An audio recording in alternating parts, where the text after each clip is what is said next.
বর্তমান সময়ে ফেসবুক থেকে ইনকাম করতে চাইলে অবশ্যই আপনার প্রফেশনাল মুডের যে ফেসবুক প্রোফাইল রয়েছে বা ফেসবুক পেজটি রয়েছে সেখানে অবশ্যই আপনার কন্টেন্ট মনিটাইজেশন সেটআপটি কিন্তু থাকতে হবে। মানে এক কথায় কন্টেন্ট মনিটাইজেশন যে টুলসের সেটআপটি সেটি আপনার থাকতে হবে। আদারওয়াইজ কিন্তু আপনি আপনার ফেসবুক যে পেজ বা প্রফেশনাল মুডের যে প্রোফাইল রয়েছে সেখান থেকে কিন্তু আপনি ইনকাম করতে পারবেন না, কারণ এর বাইরে যে মনিটাইজেশনের টুলসগুলি রয়েছে যেমন স্টার বা সাবস্ক্রিপশন এখান থেকে তেমন ইনকাম কিন্তু হয় না। তাই অনেকেই যারা একদম বিগিনার লেভেল মানে নতুন করে ফেসবুক স্টার্ট করেছে বা কিছুদিন থেকে ফেসবুকে স্টার্ট করেছে, ফেসবুকে কাজ করতে চাচ্ছে, একটা পেজ বা একটা প্রোফাইল থেকে ইনকাম করতে চাচ্ছে, ঠিক এ ধরনের বিগিনার লেভেল থেকে এই কন্টেন্ট মনিটাইজেশন পাওয়ার জন্য আসলে করণীয় কী? অনেকেই এই বিষয়টি আমাকে প্রশ্ন করেছেন যে ভাই আমি তো কেবল রিসেন্ট স্টার্ট করেছি বা কিছুদিন থেকে কাজ শুরু করেছি, মানে কিভাবে এই কন্টেন্ট মনিটাইজেশনটি দ্রুত পাওয়া সম্ভব? তো আজকের এই ভিডিওটিতে আমি একদম সুন্দরভাবে অল্প সময়ের ভিতরে এক্সপ্লেন করব যে কিভাবে আপনি বিগিনার লেভেল থেকে কোন বিষয়গুলি ফলো করলে আপনি দ্রুত এই কন্টেন্ট মনিটাইজেশন সেটআপটি পেতে পারেন। ভিডিওটি অনেক গুরুত্বপূর্ণ, বিশেষ করে যারা এই কন্টেন্ট মনিটাইজেশন সেটআপটি পেতে চাচ্ছেন বা ফেসবুক থেকে ইনকাম করতে চাচ্ছেন। তো আমি কথা বাড়াবো না, একদম সংক্ষেপে বিষয়গুলি বলার চেষ্টা করব। আশা করি আপনারা মনোযোগের সহিত বিষয়গুলি শুনবেন এবং ফলো করবেন। তো দেখুন, একজন বিগিনার সে কিন্তু এই ফেসবুক প্ল্যাটফর্মে হয়তো একটা তার প্রোফাইলকে প্রফেশনাল মুড অন করেছে বা একটা ফেসবুক পেজকে সে বেছে নিয়েছে সেখান থেকে ইনকাম করার জন্য। তো আপনি যে প্রফেশনাল মুডের যে প্রোফাইলটি রয়েছে বা ফেসবুক পেজটি রয়েছে এটাতে কাজ করার পূর্বে আপনাকে কিন্তু মাথায় রাখতে হবে যে আপনার অডিয়েন্স সিলেকশনটা কিন্তু সব থেকে জরুরি। আপনি অনেকেই দেখবেন যে তার একই পেজে সে বিভিন্ন ধরনের কন্টেন্ট কিন্তু আপলোড করে যায়, যা মন চাচ্ছে আপলোড করে দিচ্ছে। এই ভুলটি আপনি কখনোই করবেন না, ঠিক আছে? আপনি স্টার্টিংয়ের সময় থেকে, ঠিক আছে, বা আপনি ইতিমধ্যে যদি স্টার্ট করেও থাকেন, আপনি নির্দিষ্ট একটা শ্রেণী বেছে নিন যারা আপনার দর্শক। যেমন ধরুন, আপনি স্পোর্টস রিলেটেড কন্টেন্টের জন্য আপনি যারা স্পোর্টস দেখতে বা খেলাধুলা দেখতে পছন্দ করে তাদেরকে টার্গেট করতে পারেন, ঠিক আছে? আপনি যদি সংবাদ যারা দেখতে পছন্দ করে তাদের জন্য সংবাদ রিলেটেড চ্যানেল আপনি পেজ খুলতে পারেন বা কন্টেন্ট আপলোড করতে পারেন। আপনি যদি ধরেন যে আপনার কুকিং রিলেটেড দর্শককে টার্গেট করেন তাহলে আপনাকে কিন্তু ওই ধরনের কন্টেন্ট আপলোড করতে হবে। এক কথায় আপনি নির্দিষ্ট একটা শ্রেণীর অডিয়েন্সকে টার্গেট করেন। আপনি কাকে টার্গেট করছেন সেটা কিন্তু সর্বপ্রথম আপনাকে সিলেক্ট করতে হবে, ঠিক আছে? আপনার মন মতো যা খুশি আপলোড করে দিলাম, এই ভুলটি কিন্তু করবেন না। এবং দ্বিতীয়ত যে বিষয়টি আপনাকে মাথায় রাখতে হবে সেটি হচ্ছে যে আপনি যখন দর্শক সিলেক্ট করার পরে আপনার কাজ শুরু করে দিবেন, সেটা হতে পারে আপনার টেক্সট পোস্ট, হতে পারে আপনার পিকচার পোস্ট, হতে পারে আপনার রিলস বা লং ভিডিও, বা আপনি যে কন্টেন্টগুলি আপলোড করবেন বা স্টোরি আপলোড করবেন, আপনাকে মাথায় রাখতে হবে আপনার যারা দর্শক তারা বর্তমানে সেই বিষয়টি, যে বিষয়ের উপরে আপনি কন্টেন্টটি দিচ্ছেন সেই বিষয়টিতে ইন্টারেস্টেড কিনা, তারা সেই ভিডিওটি বা সেই কন্টেন্টটি খুঁজছে কিনা, তারা সেটা দেখতে চাচ্ছে কিনা।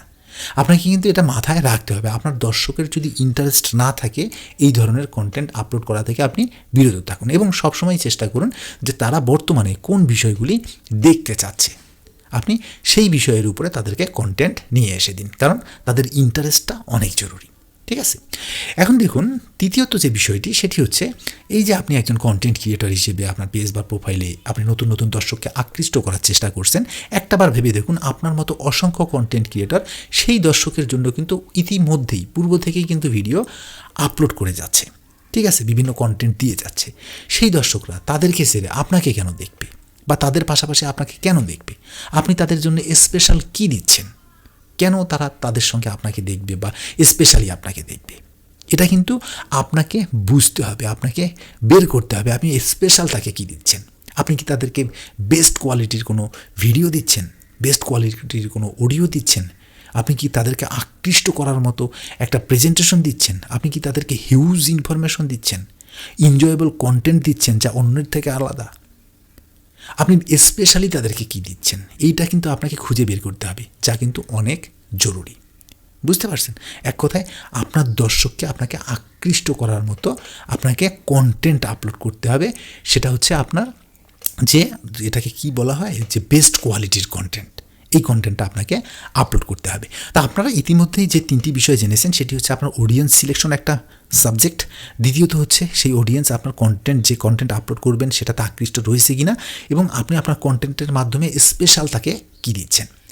এরপরে আপনাকে যে বিষয়টি ভাবতে হবে সেটি হচ্ছে আপনি যে কন্টেন্টটা আপলোড করছেন সেটি কি আপনার অরিজিনাল কন্টেন্ট, আপনার নিজস্ব content, authentic content, unique content, আপনি কি এনজয়েবল কন্টেন্ট তাদেরকে দিতে পারতেছেন। আপনাকে কিন্তু এই জিনিসটি ভাবতে হবে। আপনার নিজস্ব কন্টেন্ট, অরিজিনাল এবং অথেন্টিক কন্টেন্ট, ইউনিক কন্টেন্ট কিন্তু আপনাকে আপলোড করতে হবে, বুঝতে পারছেন।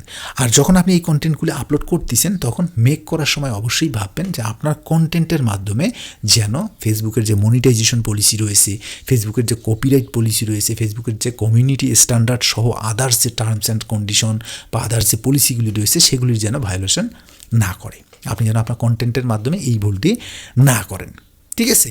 এবং পঞ্চম যে বিষয়টি সেটি হচ্ছে আপনি এই যে এত কিছু ভেবে আপনার যে পেজ বা প্রোফাইলে কাজ করে যাচ্ছেন, ঠিক আছে, যে আপনি প্রতিদিন বা প্রতিনিয়ত বা কনসিস্টেন্টলি যে এই যে একটা হার্ডওয়ার্ক করে যাচ্ছেন, ঠিক আছে, এই হার্ডওয়ার্ক করার সময় অনেকেই আপনার পেজে লাইক করবে, কমেন্টস করবে, শেয়ার করবে।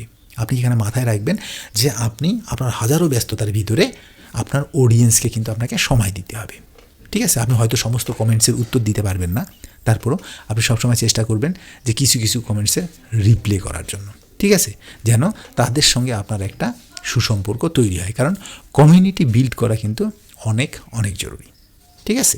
তো এটা অবশ্যই আপনাকে মাথায় রাখতে হবে যে আপনার কমিউনিটির সঙ্গে আপনাকে কিন্তু ইনভলভ থাকতে হবে, আপনার কমিউনিটিটাকে আপনাকে বিল্ড করতে হবে, ঠিক আছে, যেন আপনার পেজ বা প্রোফাইলটি কিন্তু ডে বাই ডে গ্রো করে, যেটা অনেক অনেক জরুরি।